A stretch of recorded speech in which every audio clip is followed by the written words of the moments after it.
Hello again, ladies and gentlemen, and welcome back to Wynn in Magical Diary Wolf Hall. Last episode, we had quite a few engagements with Barbara. The first one is when she offered for us to go down into the dungeons, and we learnt a bit more about where she's from. And we also had a bit of conversation with Minnie. We studied with Minnie, and we saw that Barbara and Minnie kind of have a bit of a truce going on now. But let's get going. Morning, Monday. Someone knocks on my door. It's Potsdam! Good morning, Cublet. I'm here to update your schedule. There are no classes today in honor of Martin Luther King. I think I've heard that name, but I'm not sure. And here's your exam schedule for tomorrow. Tomorrow? A wise dancer must always be ready to point out his toes. If there's no class, what's happening today? Special activities? Extra dungeon practice? That should have been done on the weekend. But we haven't been given notice then. Rest and relax and be refreshed for tomorrow. Right. With a smile, she drifts onto the next door in line. Well, a day off with a trial looming. I suppose I should rest, look over my notes and write to my parents. Lose 9 stress. Afternoon, someone's knocking on my door again. Yes? It's her! Oh, hi. She nods to me. Do you need something? Do you want something? Practice? Oh, because the exam tomorrow. She nods. Professor Potsdam said there's no extra dungeon time today, though. Don't have to use the dungeons. We could go somewhere else. I guess we can practice spells in the classroom, but there won't be any monsters to use as targets that way. Okay.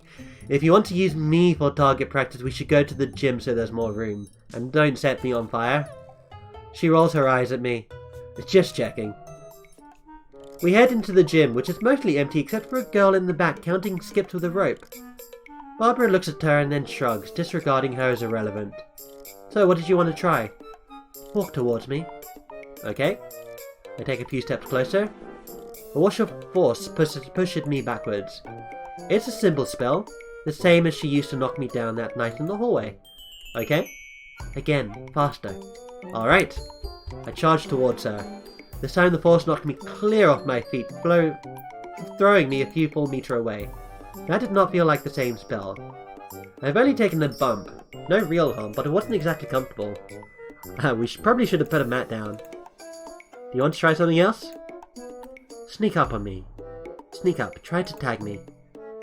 She's closing her eyes, which means she can't see me, so she can't target me with a spell. I assume she'll peek when she thinks I'm close enough or something. I creep closer, keeping my feet low, watching her eyelids for a revealing twitch. If I can brace myself before she casts, I might be able to keep my balance. Nothing. Her eyes aren't moving at all. Nothing. Ah! This time the magic that knocks me away burns. I can't avoid making a noise that comes out as a half shout and half curse.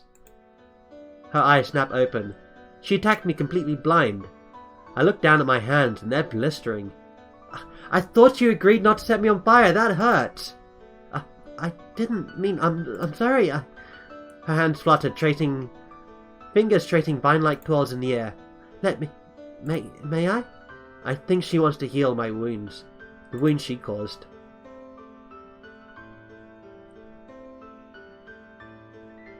Ooh. Well, I've just been healed. I do like her. What would I do? I would allow her to heal me again. I'm gonna save here. Should she heal me? Okay. Barbara's spell tingled across my skin like an outbreak of cool summer rain, dissipating both the heat and the tension in the air. As my muscles relax, I begin to think more clearly. What happened? What were you trying to do? Her voice drops, both volume and speed, falling as if the life were draining out from her. I wanted to see if I could stop something from attacking me, even if it was fast or strong, and I couldn't move or see. I tried in the dungeon, but I couldn't test it right because the plants aren't fast. I need a real person. I thought the shockwave would only sting like when the blast made dust fly. So you did know that your last spell could hurt someone? A zap, a scratch. I would have let you cast it on me.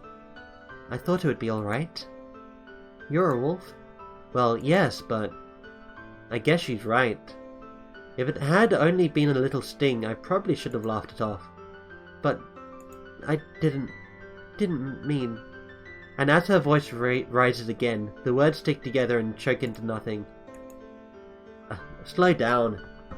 It's okay, there's no hurry. Nothing bad's gonna happen. Really, it's fine, I'm okay now. We should have known better than to do this without the safety precautions, though. When we use the scheduled practice dungeons, they're monitored. When we learn spells for the first time, the professors guide us. When we had dueling practice, the professors were here to watch. Playing with spells seemed harmless right up until the moment where it wasn't. And it could have stayed harmless if we'd had a protection spell in place. We just didn't think. It's my fault too, because I didn't recognize that it wasn't safe and I still carried on. I should have made us stop. Everyone makes mistakes sometimes. A responsible companion keeps an eye out for problems instead of passively allowing others to fail. So let's stop now, okay? We're both a little wound up. We should relax, not wear ourselves out. Her head slumps down to her chest before bouncing up a little in a weak nod.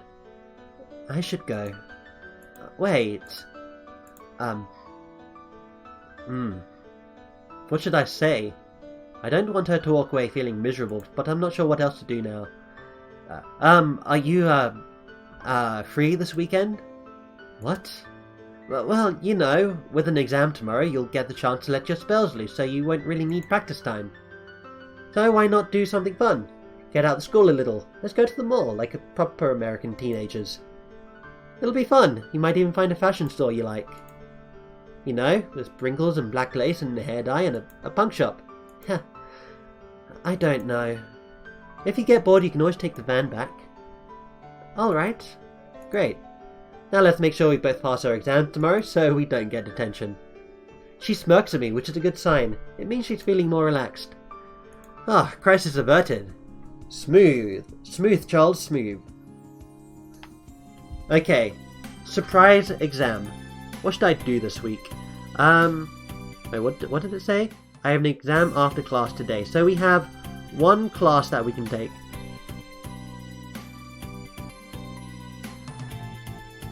I don't think we're going to get anything from this. What's my stress? Is 0?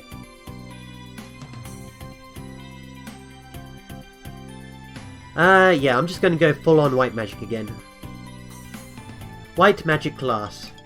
2 white magic. Excellent. I report on schedule for my exam.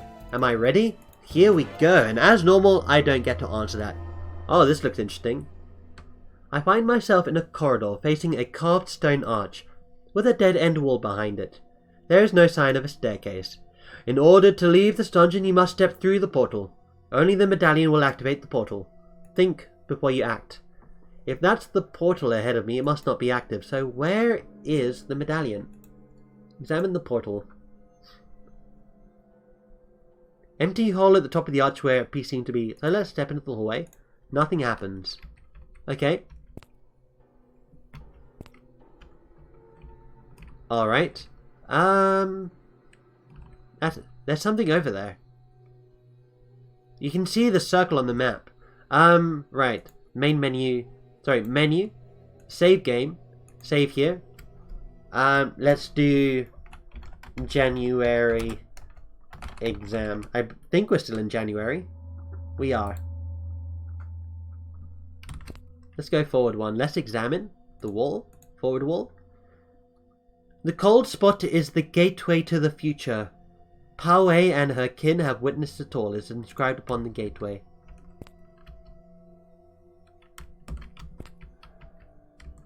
Okay. We're going to do spirit echoes. Nothing unusual. We'll tap the flow a little bit. Cool. Okay. Spirit sense. Nothing new. What is that?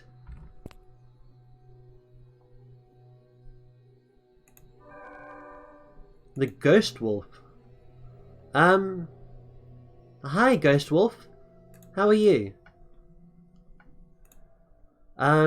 Spirit sense? Nope. Empathy. Cast empathy on the Ghost Wolf. Watches you very carefully but does not intend to attack. A faintly translucent canine which might be either the last memory of a living animal or a spirit creature who prefers the shape. He stares back at you without blinking. Talk to the dog. Hello? The spirit creature looks back at me. The long tail drifts back and forth as if blowing in a breeze. Who's a good dog? Who's a nice dog? The creature looks back to me curiously. I kneel down on the dungeon floor, trying to look unthreatening. You're beautiful, aren't you? Hello. I need to explore here and find a key. Is that all right? Friends? The raw spirit looks at me for a moment, then notices my hand. The touch is cold but not unfriendly. Okay.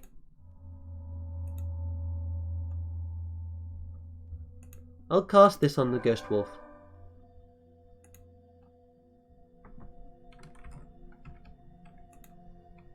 I reach out with magic and feel our minds connect. Greetings to you. I'm peaceful. If you're peaceful, do you have a name? The spirit's thoughts are simple and straightforward. I am guardian. I protect. What do you protect? I protect gold-shining treasure from bad strangers to keep it safe for friends. I've been sent on a quest by my teacher masters. I need to find a medallion and fetch it. Have you seen one? Gold-shining treasure is there. I get a brief image of a pedestal surrounded by lava with an object atop it, gleaming golden in the light. May I have your permission to take the treasure? You are friend. Friends may take the keystone treasure. Warning, there is danger. I see a bright red flash of light and a sense of pain. Touching the medallion on the pedestal sets off some kind of trap. Is there a way to avoid it? I don't expect a useful answer since I don't think this creature created the trap, but... Button. Press the button. I get the sense of exactly where on the pedestal space I should press to temporarily disable the trap. Thank you! Have a good day, friend. Okay.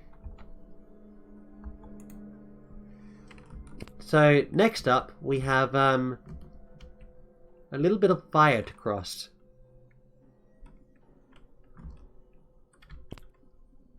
Firstly, I want to tap the floor to regenerate my mana. Oh, hi there, Guardian Wolf.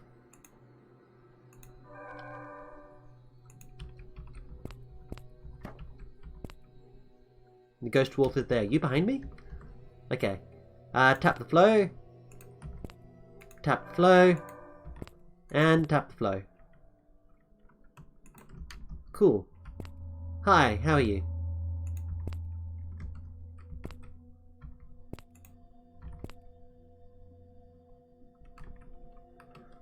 Okay, this is gonna hurt. Oof.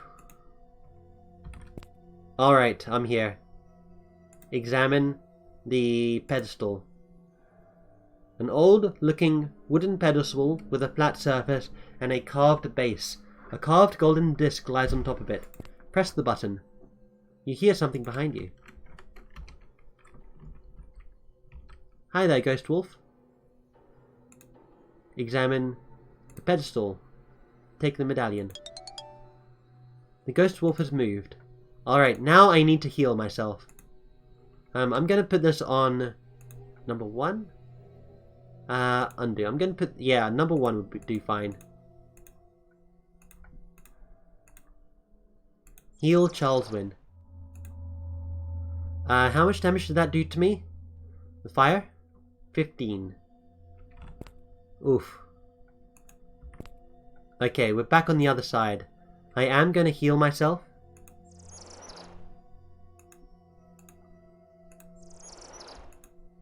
And let's heal the Ghost Wolf. Cool.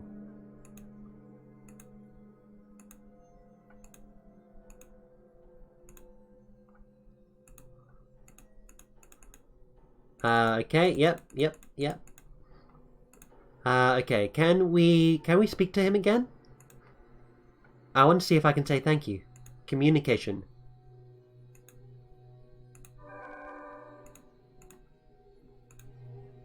Friend, go safely. Oh, thank you, friend. Okay, that's it.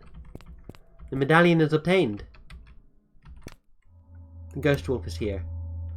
Okay, so examine the portal.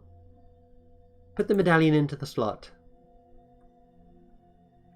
You press the gold medallion into the obvious hole.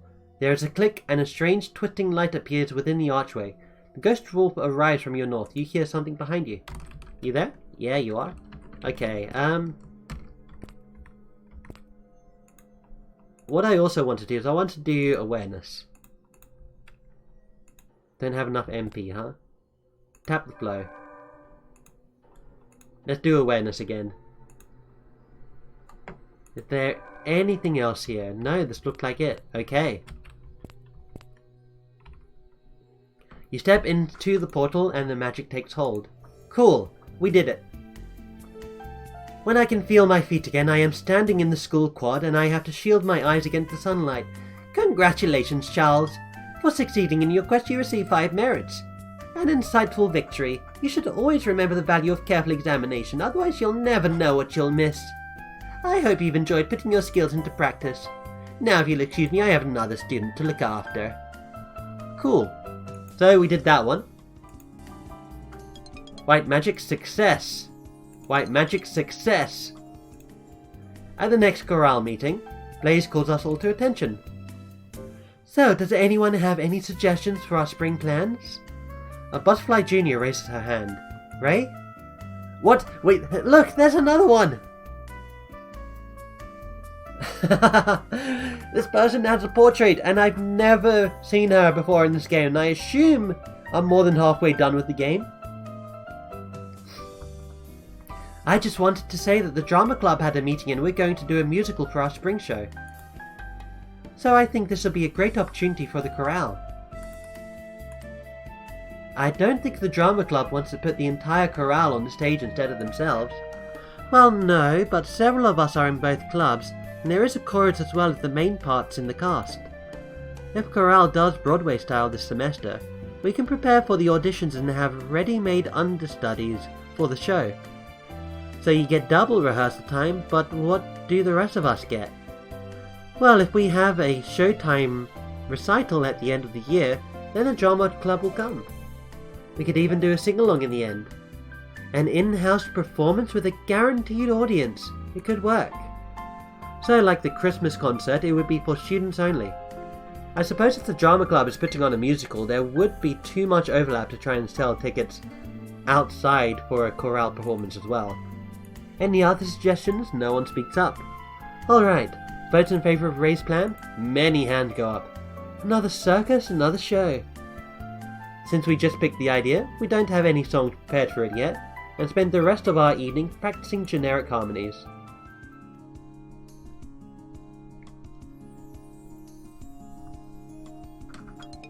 Alright, White Magic class. We're nearly there. Early morning Saturday. We're nearly there with White Magic low. What is our White Magic? 48, yep. I sleep restlessly and wake before morning has arrived. My eyes still haunted by falling feathers, dreams of doves. A message? I walk over to check the sending box, and as I do, I see a flicker of movement outside my window. I peer outside, expecting to catch a bird perching nearby. Instead, I see a girl running along the path beside the school. Is she in trouble? No, she's not running. She's jogging. In January? When the sun's not even properly up? Hey, don't diss on January early mornings. They are gorgeous. The light is too dim for me to be certain of the colour of her cape, but I can see her hair bouncing along. Hair with a distinctive bow on top. Minnie? Is this some new student council requirement? Morning exercise? Well, I have no intention of exhausting myself this early. I'm going to lie down and try to rest. I hear footsteps outside as the weekly mail is delivered. I should meet Barbara for our outing. We ride to the mall together. Not close together, but on the same van at least. She spends the trip in silence, staring out a window. If it were anyone other than Barbara, I might be worried. But I know she's not upset, she's just quiet. When we get inside, she stands still for a moment, looking around. Have you been here before? She nods. Great, why didn't you lead the way? Yes, really. I want to see what interests you, so if you have already some ideas, let's start with those. For a moment I think she'll refuse, but then she nods and begins walking off along the line of the shops. I hurry to keep up with her. The first place she stops is a media store where they sell video games, CDs, DVDs, all of which are completely useless in Iris Academy where electronics are forbidden, but that doesn't mean we can't look at them. However, she doesn't go near the rack of discs. Barbara heads to the back and stops beside a carousel of black t-shirts. I push the shirt apart and see so I can see the design. The first one shows a skull clutched by bony hands, the fingertips curling into the empty eye sockets. In one corner of the design is a tangled collection of overlapping lines that I believe are English letters wrapped around an X, but they're very hard to read. The next shirt showed a crescent moon breaking into pieces with rocks falling all around it. There's a waving nest of lines at the top, which again ought to be some kind of label word, but this one refuses to look like anything but dead bushes no matter how much I stare. After that, an armoured fist clutching a large stone hammer which is inexplicably dripping red. What are these? Metal shirts. They're clearly not made of... Oh, heavy metal music. These are for bands, right? Do you listen to them? Sometimes. Have you been to any concert? Gigs? What's a gig? Small. When a band plays at a club and it's little, sometimes just their friends come. So you've never been to a big arena concert? She shakes her head. Me neither. I look back at the rack of shirts. Do you want to buy something here? She shakes her head. Okay, what else should we look at? She looks at me, biting her lip. Then, making up her mind, she heads off again. She pauses in front of a shop that I've never gone inside. The sign says accessories, but what it mostly appears to mean is jewellery. Not gold and gems jewellery, but sparkling beads and brightly coloured plastic. Combs, necklaces, bracelets, headbands, tiaras with pink feather fluffs at the points. Doesn't really seem like her style. I see her fingering a simple silver necklace and reconsider. One or two pieces taken out of this jumble of cheer might suit her quite well. Something you like? She looks at me, then takes a pair of lavender furred rabbit ears off a wall display and hands them to me. Do you want me to buy this for you? She points at my head. You want me to put this on? How can I say no when she looks at me like that? Shrugging, I place the silly ears on my head and pose for her.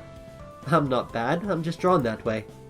I heard that in a cartoon once. She laughs. Clearly openly laughs. After that I allow her to pile me up with scarves and rhinestones and tiny hats and anything else that strikes her fancy. The cashier looks torn between ordering us to behave and breaking down laughing. But Barbara is happy.